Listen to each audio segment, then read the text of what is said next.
ሰላም ጤና ይስጥልን ተመልካቾቻችን ከአንከር ሚዲያ ዝግጅት ክፍል ያክብሮት ሰላምታችን እናቀርባለን። የአማራ ፋኖ ብሔራዊ ንቅናቄ አፋብን ከተመሰረተ አንድ ሳምንቱን ተሻገረ። ምስረታው በአገዛዙ መንደርም ሆነ በደጋፊዎቹ ዘንድ በተለያዩ ስሜቶች እየተገለጸ ይገኛል። የአብይ አህመድ አገዛዝ በአዲሱ የፋኖ የአንድነት ተቋም ምስረታ የተነሳ ድንጋጤ ውስጥ እንደገባም ይነገራል። አንዳንድ ወዶ ገቦችን ሰሞኑን አዲስ አበባ ወስዶ የኮሪደር ልማት እያስጎበኘ ሰላም ወርዷል። ፋኖ ከዚህ በኋላ ቁመና ኖሮት ሊዋጋ የሚችል አይደለም። የአማራን ክልል ሙሉ በሙሉ ለመቆጣጠር የሚቀረን ጥቂት ጊዜ ነው የሚሉ መልእክቶች በአገዛዙ መንደር በስፋት እየተሰሙ ይገኛሉ። የአማራ ፋኖ ብሔራዊ ንቅናቄ በተለያዩ አቅጣጫዎች ጥቃቱን አጠናክሮ በመቀጠል በአገዛዙ ሰራዊት ላይ ከፍተኛ ኪሳራ እያደረሰ ይገኛል። በሰሞኑ የፋኖ ትግልና በአጠቃላይ ወቅታዊ እንቅስቃሴ ላይ በማተኮር ከዘውትር ተሳታፊያችን ጋር አጭር ቆይታ አደርጋለሁ። የምንጀምረው ባለፉት 2 እና 3 ቀናት የተደረጉትን የአውደ ውጊያ ውሎችን መረጃ በማቅረብ ይሆናል። ወደሱ አልፋለሁ። መሳይ በዚህ 2 ቀን ውስጥ አገዛዙ እንዲሁ ባዶ ቅል እንደሆነ በሚናገረው ልክ ፈጻሚ እንዳልሆነ የአማራ ፋኖ ብሔራዊ ንቅናቄ እየወሰዳቸው ባሉ እርምጃዎች ላይ መመልከት ችለናል። በተለይ በትናንትናው ዕለት የአማራ ፋኖ ብሔራዊ ንቅናቄ የበላይ ዘለቀ እዝና ሚኒሊክ እዝ ማለትም በወሎና በጎንደር የሚንቀሳቀሱት ሁለቱ እዞች በጋራ በመቀናጀት በአገዛዙ ጦር ላይ ጥቃት በመፈጸም ትልቅ ድል አስመዝግበዋል። በተለይ የሜጀር ጀነራል ዋንታ ባተኮር እና የላስታ ሳምነው ኮር ነብር ተወርዋሪ ኮማንዶ በጋራ ሬሽን ለመቀባበል ከላሊበላ ወደ ጋሸና እንዲሁም ከጋሸና ወደ ላሊበላ ሲንቀሳቀሱ በነበሩ ያገዛዙ በርካታ ጦር ላይ ከንጋቱ 1 ሰዓት እስከ 10 ሰዓት በዘለቀ የማጥቃት እንቅስቃሴ በአገዛዙ ጦር ላይ ኪሳራ እንደደረሰበትና በተለይ ከጋሸና የመጣውን ጦር እንኳይ በር በተባለ ቦታ ላይ ከላሊበላ የመጣውን ደግሞ የዋንታ ባተ ጦር ተብሎ ከሚጠቀሰው ቦታ ላይ በቆረጣ በመለያየት ኪሳራ እንዳደረሱበትና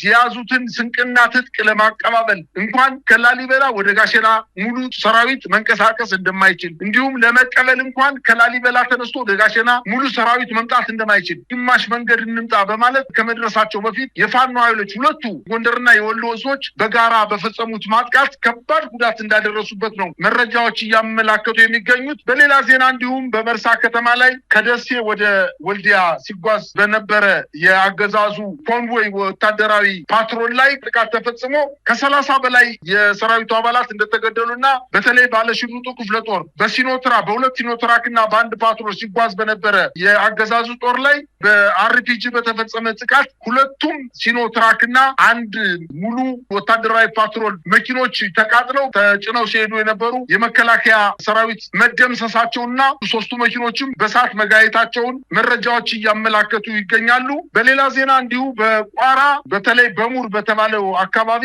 አሁንም እየተደረገ ሲሆን በዚህ ውጊያ የአገዛዙ ጦር ከደለጎ ወደ አባይ ዳር የምትባል ከተማ አዲስ ከተማ አለች። ወደዚች አዲስ ከተማ የፋኖ ኃይሎች እንቅስቃሴ ያደርጉባታል በተባለች ከተማ በርካታ ጦሩን ይዞ ሲንቀሳቀስ የነበረ የአገዛዙ ጦር አባይ ዳር ከተማ አለችው ከተማ ላይ ከበባ ተፈጽሞበት የመጣው ሰራዊት በሙሉ ተመቶ ግማሹ ቆስሎ ግማሹ ሙቶ ግማሹ ደግሞ እጅ ሰጥቶ የቀረው ደግሞ ተበትኖ ወደ ደለጎ ከተማ እንደተመለሰና በአጠቃላይ በአገዛዙ ጦር ላይ እየተፈጸመ ያለው ጥቃት ከዚህ በፊት እንደነበረው ዝም ብሎ የነካነካ አይነት ጥቃት እንዳልሆነና በአገዛዙ ጦር ላይ ከፍተኛ የሆነ ኪሳራ እንደደረሰበት መረጃዎች እያመላከቱ ይገኛሉ። ወደ ጎጃም ስንሄድ ደግሞ በሸበል በረንታ ወረዳ የአገዛዙ ጦር በ2 አቅጣጫ ወደ ፋኖ ይዞታ ለመንቀሳቀስ ጥረት ቢያደርግም 201ኛ ኮር 64ኛ ክፍለ ጦር ጥቃት በመፈጸም የዱዋ ከተማ አቅራቢያ የመጣውን ጦር ከፍተኛ ድምሰሳ በመፈጸም ድል መጎናጸፉን አስታውቋል። በተጨማሪ የአማራ ፋኖ ብሔራዊ ንቅናቄ በላይ ዘለቀ እዝ በደቡብ ጎንደር እስቴ ወረዳ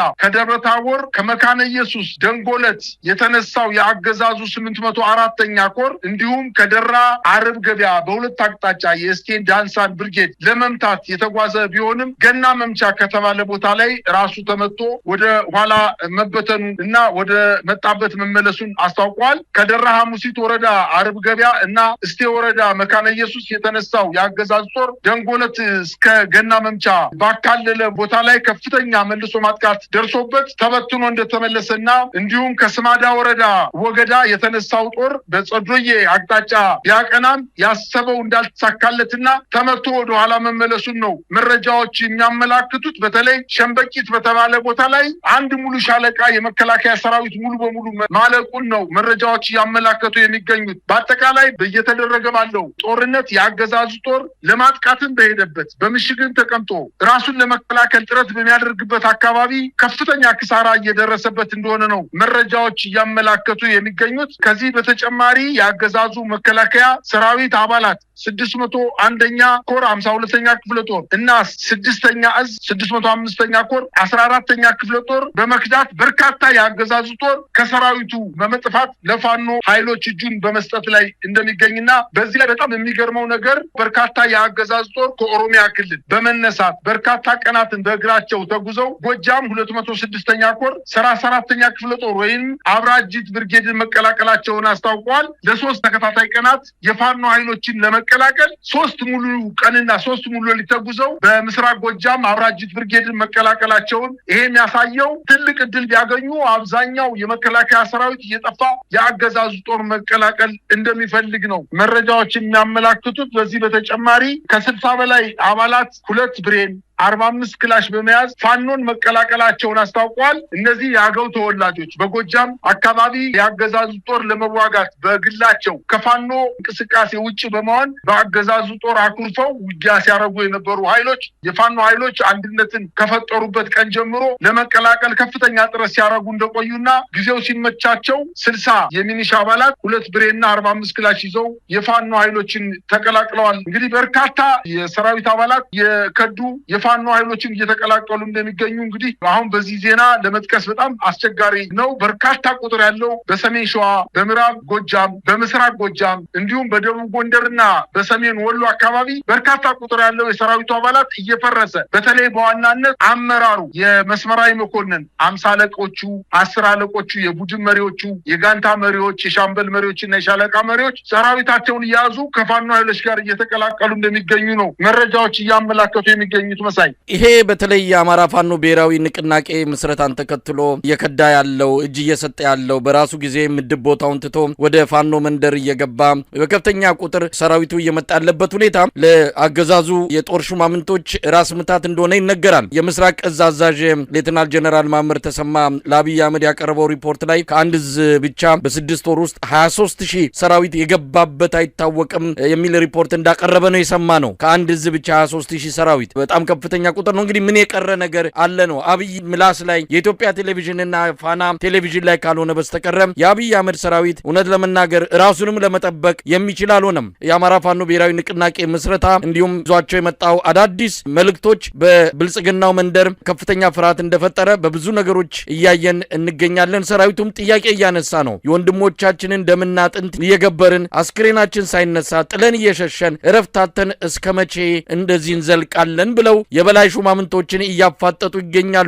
ለማንኛውም በሂደት የምናየው ይሆናል። በአንጻሩ ከአማራ የትግል እንቅስቃሴ ራሳቸውን አርቀው በዚህን ጊዜ ላይ ወደ አንድነት መሄድ ሳይችሉ በተለያየ ተልዕኮ ፋኖን ተቀላቅለው የነበሩ በመጨረሻው እውነተኛው ጊዜ ሲደርስ ጥለው ወደ ብልጽግና የገቡ ሰዎች ሰሞኑን የብልጽግናን የቴሌቪዥን ጣቢያዎች ተቆጣጥረው አይተናል። አዲስ አበባ ላይ ኮሪደር ልማት አስፋልቱ ላይ እየተመሸነሹ በጣም ደስ ብሎናል፣ ቻይና ሄድን የመሰለን እያሉ ምስጋናና ውዳሴ ሲያቀርቡ በእውነት እንደነዚህ አይነት ሰዎችንም ጭምር ይዞ ነበረ ፋኖ 2 እና 3 ዓመታት የቆየው። እውነትም ፋኖ ማጥራት ነበረበት። እንደነዚህ አይነቱን አንጓሎ ማሰናበት ነበረበት። በራሳቸው ጊዜ ሄዳቸው አንድ ነገር ነው። የቀሩም ካሉ እንግዲህ ተጣርቶ እውነተኞቹና የነጻነት ታጋዮቹ ብቻ ከአሸናፊነት ደሴት ላይ ይደርሳሉ። ለማንኛውም በአጠቃላይ ምን ማለት ይቻላል ከግራ ከቀኝ ያለውን ሁኔታ በማየት መሳይ የገጠር ሴት ወንዝ ዳር ሂዳ ውሃ ስትቀዳ አሸዋውን ማሳርጋ መጀመሪያ የደፈረሰዋ ነው የምታገኘው። የደፈረሰውን ውሃ ፋጋ ወይም በያዘችው ዕቃ ቀድታ ደፍታ ከታች ካሸዋው እየጠራ የሚመጣውን ውሃ ነው በእንስራ ቀርታ ወደ ቤት የምትሄደው። ይሄ ሳይንስ ነው። አሸዋው እያጣራ ይመጣል። ከዛ በኋላ በቀድታ የሚጠጣም ምግብ ማብሰያ ይዛ ትሄዳለች እንጂ እንደገና መጀመሪያ እንደ አሸዋው ዝቃ የደፈረሰውን ውሃ በጋን ቀርታ ወይም በስራ ቀርታ አትሄድ። የፋኖ ኃይሎች ወደውም ይሁን ተገደው ቆሻሻ አብሯቸው ነበረ።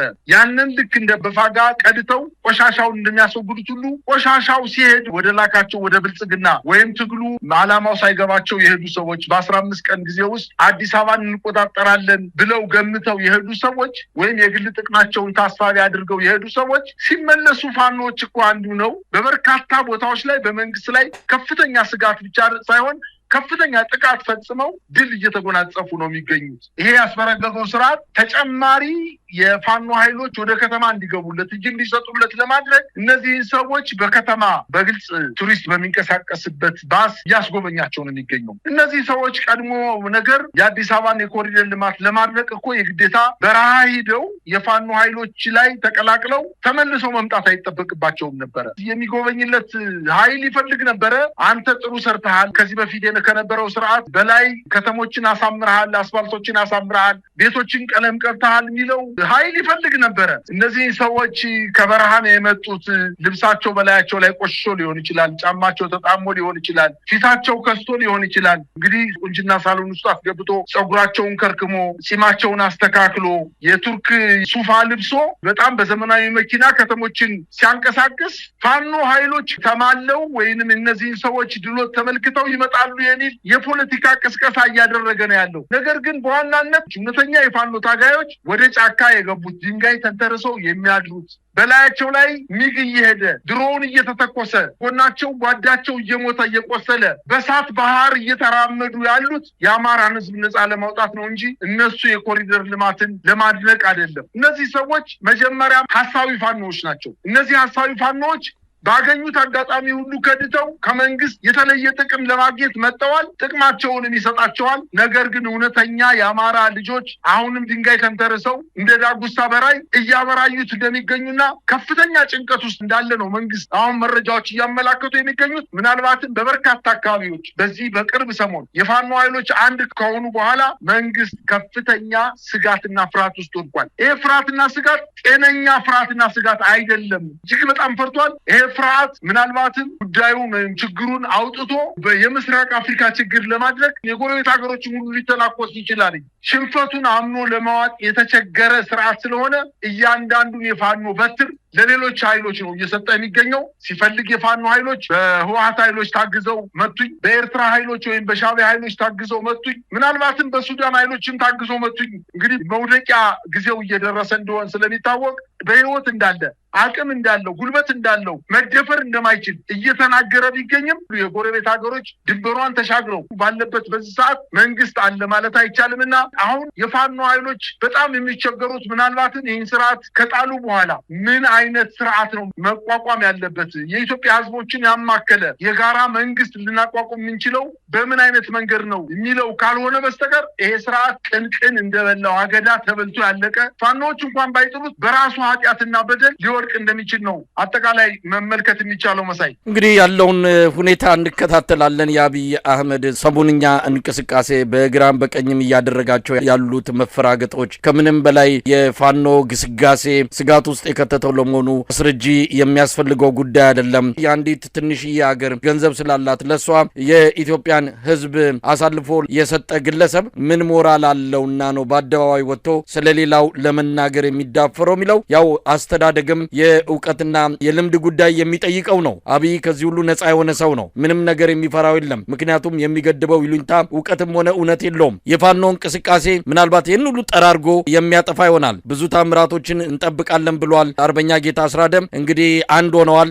አንድነታቸውን ይዘው ለኢትዮጵያም ሆነ ለምስራቅ አፍሪካ ጠንቅ የሆነውን ስርዓት እንደሚያስወግዱ ምንም ጥርጥር የለውም። በጣም ነው ማመሰግንህ መሳይ። እንደው በመጨረሻ ጅል አሸነፈ ምን ብሎ እምቢ ብሎ ይባላል። ይሄ ጅል የሆነ ስርዓት ነው። እምቢ ብሎ ነው የሚያሸንፈው። ሰላም በሌለበት ሀገር የሰላም ሚኒስተር ያላት፣ ሀገርን ዳር ድንበሯን መቆጣጠር የማይችል የመከላከያ ሚኒስተር ያላት፣ የሀገሪቱን ኢኮኖሚ መቆጣጠር የማይችል የገንዘብ ሚኒስተር ያላት ሀገር፣ በርካታ ወጣቶች ከትምህርት ገበታ ተገለው የትምህርት ሚኒስተር ጸጥ ያለበት ሀገር፣ ዩኒቨርሲቲዎች ባዷቸውን ቀርተው የሚመዘገቡ ተማሪዎች የሉ ሆነው አልፈው ወደ ዩኒቨርሲቲ የሚገቡ ተማሪዎች 1% እና 2% ያሉባት ነገር ግን የትምህርት ሚኒስተር ያለባት ሀገር በአጠቃላይ የኢትዮጵያ መስሪያ ቤቶች ወይም ተቋማት እጅግ በጣም ዝቅጠት ውስጥ የገቡባት አገር ሁና እያለ ነገር ግን ጠቅላይ ሚኒስትሩ ልክ እንደ ፊንላንድ እንደ ኖርዌይ ምናልባት እንደ ስካንዲኔቪያን ሀገሮች እጅግ በጣም የተንደላቀቀ ህዝብ ያለባት የምንም አይነት ችግር የሌለባት ሀገር እንደሆነ አይነት በመድረክ እየወጣ የሚናገረው